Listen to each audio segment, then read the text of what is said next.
দেখছেন অপরাধ কণ্ঠ। আমি সাথে আছি সামিয়া সরকার। ধন্যবাদ।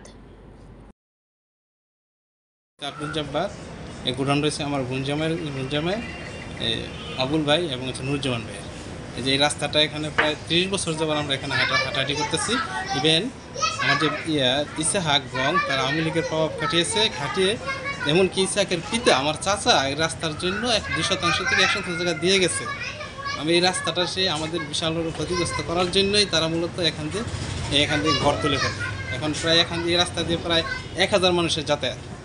এখান থেকে 28 তারিখ রাত্র 4টা বাজে, এই মাসে 28 রাত্র 4টা বাজে তারা এখানে এই ঘরটা উঠে ফেলে। আমরা সকালে ফজর উঠে দিই ঘর দেওয়া, আমরা তাকে বলি তুমি ঘর দিতেছো কেন, এটা হচ্ছে তোমার আব্বাই দিয়ে গেছে রাস্তা, আমাদের এটা ইজমালি জায়গা, কোনো ধরনের বন্টন হয় নাই, তুমি এটা জোর করে কীভাবে রাস্তা দখল করো। সে বিভিন্ন ধরনের আওয়ামী লীগের এই নাতিফাতার সাথে চলে, তাদের জোর দেখাইয়া বিভিন্ন ধরনের করে আমাদেরকে ভয়ভীতি দেখাইয়া পুলিশে বলতেছে যে তুই ছাত্রী শিবির করস, এই করস, জামাত করস, এগুলো করে আমাদেরকে দূরে রাখিয়া এভাবে জোর করে আমাদের এখানে রাস্তা আছে। পিছন দিতে ইটের সোলিং করা রাস্তা একেবারে 12 ফুট রাস্তা। জায়গার মালিক কে আপনারা? জায়গার মালিক হয়েছে গিয়ে ইউনুস হাজি, উনি মৃত, এবং উনি আমাদেরকে 2% থেকে 100 জায়গা দিয়ে গেছে এবং এই জায়গাটা তারা দখল করে ফেলছে।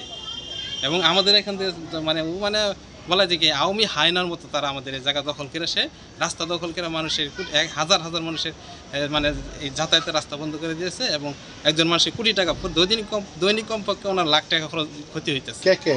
এটা ক্ষতিগ্রস্ত হচ্ছে, আমরা ক্ষতিগ্রস্ত হচ্ছি। নাম হচ্ছে আবুল, নুরুজ্জামান এবং হচ্ছে গিয়ে আমরা যে আব্দুল জব্বার গং, পাশাপাশি এই যে দেখতে পাচ্ছেন এলাকাবাসী যারা হচ্ছে সবাই। কারা করতেছে কাজগুলো? এটা কাজটা করছে ইসাহাক গং, তার 6 ভাই ছিল, তারা এইটাই করছে না 7 ভাই, তারা 7 ভাই মূলত 1 ভাই চাকরি করে এক জায়গার মধ্যে, তারা মূলত 6 ভাই মিলে এবং পাশাপাশি যে আওয়ামী লীগের যে প্রভাবটা ছিল এই প্রভাবটা খাটিয়ে তারা এই সমস্ত কাজগুলো করছে। ঠিক ওই রাস্তাটা কি আসলে আপনার কি সমস্যা? সমস্যা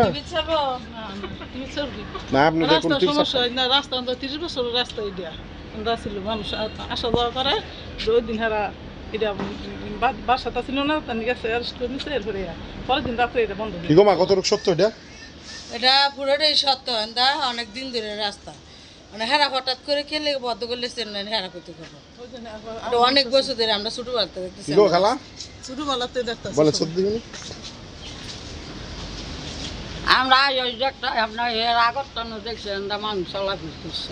ঘরটা কি নতুন বানছেন? হ্যাঁ, এটা নতুন। ঠিক আছে। আর সামনে রাখছে 10 ফুট জায়গা, এরপরে তাদের সাথে সমঝোতা করে এই গোডাউন করছে, এরা কিন্তু আবার আত্মীয় হই। তারপরে সামনে যে জায়গা আছে এটা আমরা 2 ভাইয়ের জায়গা, আমার নামে দলিল অর্ধাবর্তী করে দলিল, এই সব জায়গায় আমার যৌথ অর্ধাবর্তী দলিল। এখানে আমরা 30 বছর যাব আইতে আসছি। আমার 26 তারিখে ধরাই দিয়া, 26 তারিখে ধরাই দিয়া 27 তারিখ দিন গিয়ে রাত্রে এই ঘর তুলে ফেলছে। তারপর ভোরপন্ত হয়েছে, আমার পরিবারের লোকজন হারা গিয়ে পরে কইছে এটা ঘর তুলো গিয়ে লেগে এই অবস্থারা, কিন্তু কার কথা শুনছে না শুনছে। এখানে স্থানীয় যারা আছে নেতৃবৃন্দ আওয়ামী লীগের সবার লাগে আছে, কিন্তু প্রত্যেকেই আগে আইসে না। অর্থাৎ সবাই মুখ বুঝা দিচ্ছে এখানে একটা অন্য চিন্তা, কারণ গোডাউন বড় মালিক বড় ধরনের একটা কিছু করার জন্য এই কাজটা করছে।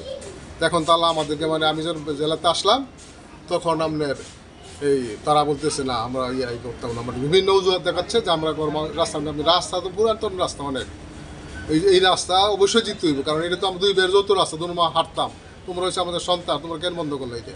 কিন্তু তারপরেও তারা কথা শুনতেছে না, তারা মারমুখী আচরণ করে আমাদের। কি সমস্যা ছিল বলতো ভাই? সমস্যাটা জায়গায় 10-12 বছর ধরে গোডাউন এখানে আছে।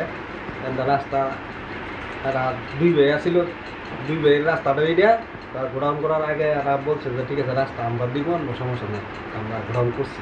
করার পর এবার তো চলতেছি, হঠাৎ করে গত মাসে 26 তারিখ না 25 তারিখ এরা ধরে নিয়ে এলো পুলিশে। একদিন পরে তারা রাত্রে 4টার সময় করে দিয়ে গেছে। এতটুকু এইটার ইয়েটা পরে এখন তো আমার গোডাউনে মালামাল আছে, আমরা মালামাল সরাইতে পারতেছি না, হাজার টাকার মালামাল আছে, কোনোভাবে আমি ব্যবসা বন্ধ।